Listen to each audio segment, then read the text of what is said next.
Vote चोर गद्दी चोर के नारों से आज दिल्ली गूंज रही है। ये नारा सिर्फ कांग्रेस पार्टी का नारा नहीं, सिर्फ शक्ति अभियान का नारा नहीं, ये नारा हर उस महिला का, हर उस आवाज का नारा है जिसको डर है इसका वोट काटा जा रहा है या उनका वोट कट गया।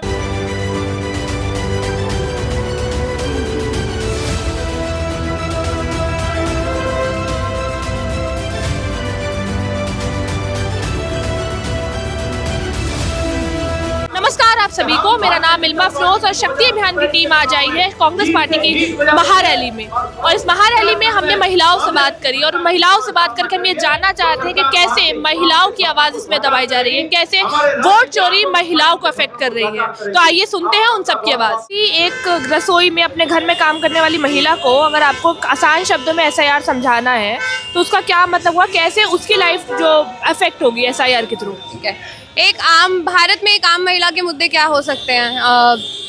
हमारे सुरक्षा के सवाल है, हमारे रोजगार के सवाल है, हमारी भागीदारी के सवाल हैं कि इस पूरे लोकतंत्र में ये जो देश संविधान से चलता है इसमें हमारा वजूद है कहाँ। कहीं ना कहीं हम वो हक और बराबरी की लड़ाई लगातार लड़ते आ रहे हैं और हमारी हर बार ये कोशिश होती है कि हम किसी भी चुनाव में अपने मुद्दों के लिए बात करें, अपने मुद्दों पर वोट डालें, अपने मुद्दों पे राजनीति को पूरी और हर तरह से मतलब वापस लेकर आने की कोशिश करें, ना कि डायरेक्ट कैश एंट्री और इस तरह की जो तमाम जुमले आते हैं उस पर हम बात करें।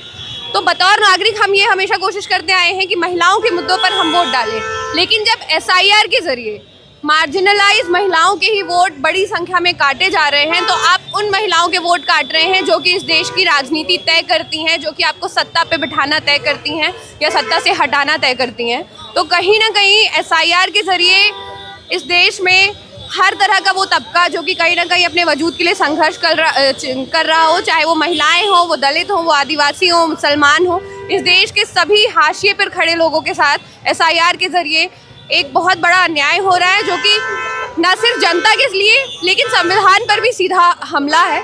तो अगर एक आम महिला को समझना हो कि SIR से उनको क्या फ़र्क पड़ेगा, वोट चोरी उनका मुद्दा नहीं है, तो आप सीधा ऐसे समझिए कि अगर आज वोट चोरी के लिए हम आवाज़ नहीं उठाते तो कल के दिन हमारे मुद्दों पर राजनीति नहीं होगी। कोई भी आके आपको आपकी सुरक्षा के वादे पर तो वोट नहीं मांगेगा क्योंकि उन्होंने आपके वोट ऑलरेडी खरीद लिए हैं। सिस्टमैटिक तरीक़ों से कैसे चुनाव को पूरा का पूरा कब्जा किया जा रहा है वो हम देख रहे हैं। तो अगर हमें हमारे मुद्दों की राजनीति करनी है, हमें हमारी सुरक्षा, हमारी पढ़ाई, हमारी बराबरी, हमारे रोजगार के लिए बात करनी है तो वोट चोरी के मुद्दे पे हर एक महिला को आगे आना होगा। खास तौर पे महिलाओं को आगे आना होगा क्योंकि हम ऑलरेडी गैर बराबरी के कहीं ना कहीं जिम्मेदार हैं, हम कहीं ना कहीं उसके शिकार हैं, सदियों से झेलते आ रहे हैं। तो ये पितृसत्ता तो ऑलरेडी हमारे साथ में है और उसमें अगर ऐसी विचारधारा के लोग सत्ता में रहेंगे जो कि महिलाओं को दोयम दर्जे का नागरिक मानते हैं, जो महिलाओं को बराबर मानते ही नहीं हैं, तो उनके ज़रिए SIR की प्रक्रिया शुरू होना बहुत लाजमी है। मतलब वो सीधा दिखाता है कि भाजपा RSS के लोग सीधा महिला विरोधी हैं। इसीलिए महिलाओं की बड़ी संख्या में वोट काटते हुए हमने बिहार चुनाव में देखा ही है और आगे भी हमें ये देखने को मिलेगा और इसको रोकने के लिए ही ये महारैली आज आयोजित की गई है। सदफ, हमने हमेशा देखा है कि जब भी क्या कहते हैं इस तरह की वोट चोरी है, SIR जैसी प्रक्रिया जब हमारे देश में चलाई जाती है सबसे पहले अल्पसंख्यक महिलाएं या दलित महिलाएं जो है वो इन सब चीज़ों से बाहर हो जाती है। तो आपको क्या लगता है कि सरकार क्या महिलाओं को सिर्फ एक लाभार्थी की तरह इस्तेमाल करती है और जब ज़रूरत नहीं पड़ती तो उनको निकाल के अलग कर देती है? आप अभी देख लीजिए, फ़िलहाल में तो बिहार के चुनाव निकले हैं। मतलब आप ये सोच सकते हैं आचार संहिता के बीच में हमारे इलेक्शन कमीशन और हमारे देश की सरकार 10,000 जितना बड़ा अमाउंट एक गरीब परिवार की महिलाओं को केवल इलेक्शन के टाइम पे बांट रही है। ये सरकार, ये इलेक्शन कमीशन या हमारा जो भी सिस्टम है वो तब कहाँ था जब इन महिलाओं के घर पे कोई समस्याएं थी, उनके बच्चे जब पढ़ नहीं पा रहे थे, उस घर का लोग बेरोज़गारी से परेशान हो के राज्य छोड़ के पलायन कर रहे थे, तब सरकार ये पैसा नहीं बांटती है। हमेशा वोट के इर्द गिर्द इस तरीके का पैसा और अमाउंट बांटा जाता है। वहीं मैं मध्य प्रदेश की बात करूं तो लाडली बहना के 1200 रुपये जो सिर्फ चुनाव के समय में शुरू हुए वो अब इक्का दुक्का जाके उनके अमाउंट क्रेडिट होते हैं, अदरवाइज़ वो अमाउंट भी रोक दिया गया है। और ये मैं एकदम श्योरिटी से बताना चाहूँगी कि बिहार में भी यही होने वाला है। दूसरी बात कि हम महिलाओं को बहुत ही सीमित तौर पे बांध दिया गया है कि आपको सिलेंडर के लिए लड़ना है, आपको बहुत से बहुत रेप के केसेस आ गए तो आपको सुरक्षा के लिए लड़ना है, आपको क्या बोलते हैं अपनी सैनिटेशन के लिए लड़ना है। और अब बहुत जाके हुआ तो ये जो पैसा बांटा जा रहा है आपको उस पैसे के लिए इसलिए लड़ना है कि इसको मिल गया हमको नहीं मिला। लेकिन सवाल ये है कि सरकार ये परमानेंट क्यों नहीं कर रही है, कोई ऐसा योजना या इस तरीके की ऐसी स्कीम क्यों नहीं है जो गरीब तबके की महिलाओं तक पहुंच पाए। वहीं अभी वोट चोरी का जो मुद्दा जिसके लिए आज हम यहाँ पे महारैली में उपस्थित हुए हैं दिल्ली में, इसका मेन उद्देश्य ये है कि हमने देखा कि बिहार में 65,000 महिलाओं के वोट चोरी हो गए हैं। वो महिलाएं कहाँ जाएंगी, उनके बच्चों की शिक्षा का कौन जिम्मेदारी उठाएगा, ना ही अगर उनका वोटर लिस्ट में नाम नहीं है तो वो तो फिर बिहार की या इस देश की नागरिक नहीं है। तो अगर वो देश की नागरिक नहीं है तो उनका बच्चा यहाँ नहीं पढ़ सकता, उनको इलाज यहाँ नहीं मिल सकता, उनकी रिपोर्ट यहाँ नहीं लिख सकती, यहाँ तक कि वो कल के दिन अपने ही बनाए घर पे अपने ही बाप दादा की ज़मीन पे रहने लायक नहीं रहेंगी।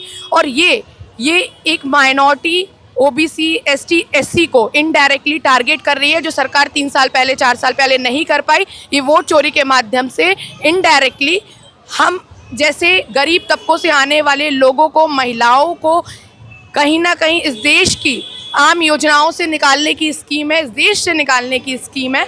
और दूसरी बात ये भी आप देख लीजिए कि जिस हिसाब से भी हमने अपने इर्द गिर्द देखते हैं, जहाँ तक कि मैं बिहार चुनाव में लगातार साल भर रही हूँ, वहाँ पे महिलाओं को बीएलओ और अधिकारियों द्वारा इतना परेशान किया जाता है कि वो दोबारा जाती नहीं है अपना नाम जुड़वाने। कोई महिला अगर 10 किलोमीटर से आई है पैदल चल के ऑटो भाड़े का किराया भाड़ा लेने, तो आप उसको 3 दिन लगातार बुला रहे हो, उसके पास वो 500 रुपये नहीं है कि वो 3 दिन तक आ पाए। ऐसे करके महिलाएं दोबारा नहीं पहुंच पा रही हैं दफ्तर तक। और अधिकारियों का इतना ज़्यादा प्रेशर मैंने देखा है बिहार चुनाव में कि वो महिलाओं से बदसलूकी करते हैं, बदतमीज़ी करते हैं, जिस कारण से महिलाएँ वहाँ तक नहीं पहुँच पा रही हैं। वहीं एक तीसरा रीज़न ये भी है कि जिसके परिवार नहीं है, बाढ़ प्रभावित क्षेत्रों में कोई डॉक्यूमेंटेशन नहीं है, लोग ज़मीन होने के बाद भी ये नहीं बता पा रही है हमारे घर की ज़मीन है, उसके बावजूद भी जिसके परिवार नहीं है, जिसके माँ बाप ख़त्म हो चुके हैं, उन महिलाओं का कहाँ से वो प्रमाण पत्र लेके आ जाए। और इसी तरीके से एक बड़ी संख्या में पूरे देश में महिलाएं छांटी जा रही हैं, जिसका main target ST SC OBC और माइनॉरिटी। आज आपका एग्जाम था, वो पूरा एग्जाम कंप्लीट करके, कल भी आपका एग्जाम है और वो कंप्लीट उसकी भी तैयारी करने को, लेकिन वो सब छोड़ के आज आप अपना एग्जाम कंप्लीट करके फौरन सीधे इस रैली में आई है, इस महारैली का पार्ट बनने आई है। आप खुद बिहार से हैं, तो क्यों आपके लिए ये महारैली इतनी इंपॉर्टेंट है, एक महिला के लिए क्यों इतनी इंपॉर्टेंट है इस वोट चोरी की रैली पे पार्ट बनना? मैं बिहार से आती हूँ। बिहार में अभी चुनाव खत्म हुआ है, तो वहाँ पे हमने देखा कि वोट चोरी हुआ है। लोग बूथ पे पहुँचे, उसके पहले उनका वोट पड़ चुका था। लोग बूथ पे पहुँचे तो पता चला कि उनका लिस्ट में नाम नहीं है। तो ऐसी ऐसी चीज़ें पड़ी, जो मर चुका है उसका नाम है, जो जिंदा है उसका नाम नहीं है। और ख़ास करके कुछ वर्ग की जो महिलाएं हैं उनका नाम उस लिस्ट से हटाए जाना और महिलाओं को परेशान करना SIR के लिस्ट को लेके। तो पुरुष के लिए तो फिर भी आसान है ना कि वो जाता है, बार बार बात कर रहा है, भाग सकता है, लेकिन एक महिला नहीं कर पा रही है, नहीं जाती है बार बार, वो डरती है। और एक और चीज़ जो कि मैं समझ पा रही हूँ कि वोट चोरी का मुद्दा, चुनाव आयोग का इस तरीके से हो जाना, पूरे जो गवर्नमेंट इंस्टीट्यूशन है उनका इस तरीके से सरकार के साथ हो जाना, ये दिखाता है कि हमारा डेमोक्रेसी खतरे में है। और मैं एक लॉ स्टूडेंट भी हूँ, तो मैं बाकायदा इस चीज़ को समझती हूँ कि संविधान कितना ज़रूरी है हमारे लिए। संविधान ने हम लड़कियों को, दलितों को, वंचित समाजों को क्या दिया है, तो इसके ऊपर अगर खतरा आता है ना, तो आधा भारत की जनता के ऊपर खतरा है। और आप लगातार देख रहे हो कि देश का जो पूरा एसेट है वो 1% लोगों के पास है।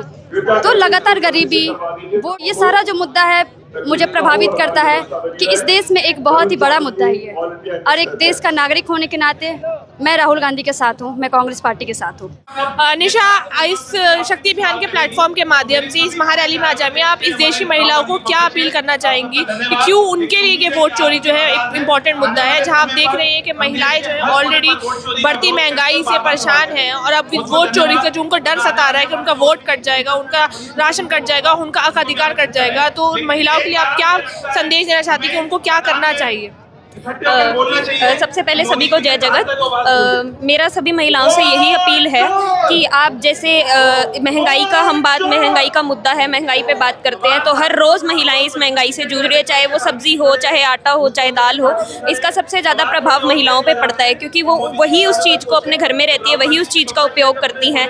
और दूसरी बात, जो उनके वोट चोरी का उनका जो डर है, उस डर को ख़त्म करने के लिए जैसे आज हम लोग सड़कों पर उतरे हैं, हम लोग जब महारैली में आए हैं, हम लोग जब अपने हक की बात करते हैं, तो मुझे लगता लगता है आप सभी को भी अपने हक की बात करनी चाहिए, आपको सवाल पूछना चाहिए, ना कि आप अपने घर के अंदर सिर्फ चूल्हे चौके तक सीमित रहिए। आप भी अपने मर्दों के साथ, आदमियों के साथ घर के आप बैठिए, उनसे बात करिए, घर से बाहर निकलिए और सरकार के खिलाफ आप उनसे पूछिए कि क्यों हमारा वोट चोरी किया जा रहा है, क्यों आप हम लोगों को हमारा हक नहीं दे रहे हैं, क्यों हम आधी आबादी है इस देश की, आप हम भी हर चीज में हिस्सेदारी मांगना चाहती हैं। तो आपको सड़कों पे आना पड़ेगा, अपने हक के लिए लड़ना पड़ेगा। और आइए आप लोग शक्ति अभियान के साथ हमारे साथ जुड़िए, हम सब मिलेंगे, हम सब एक ताकत बन के एक साथ जुड़ के इस सरकार के खिलाफ लड़ेंगे, इस सरकार को गिराएंगे और हमारी जो महिलाओं की सरकार है, कांग्रेस सरकार है, उसे आगे लेकर आएंगे और अपने हक के लिए लड़ेंगे और अपनी हिस्सेदारी के लिए लड़ेंगे। थी देश के कोने कोने से आई वो महिलाएं जो अपने हक और अधिकार को लेके, अपने वोट के अधिकार को लेके जागरूक है। शक्ति अभियान हर उस महिला को सलाम करता है जो आज अपने घर से निकली है और अपने हक अधिकार की मांग कर रही है। आइए आप सब भी अपने वोट के अधिकार को समझिए और इसके लिए मांग करिए। ये SIR हम सब के लिए गलत। आधी आबादी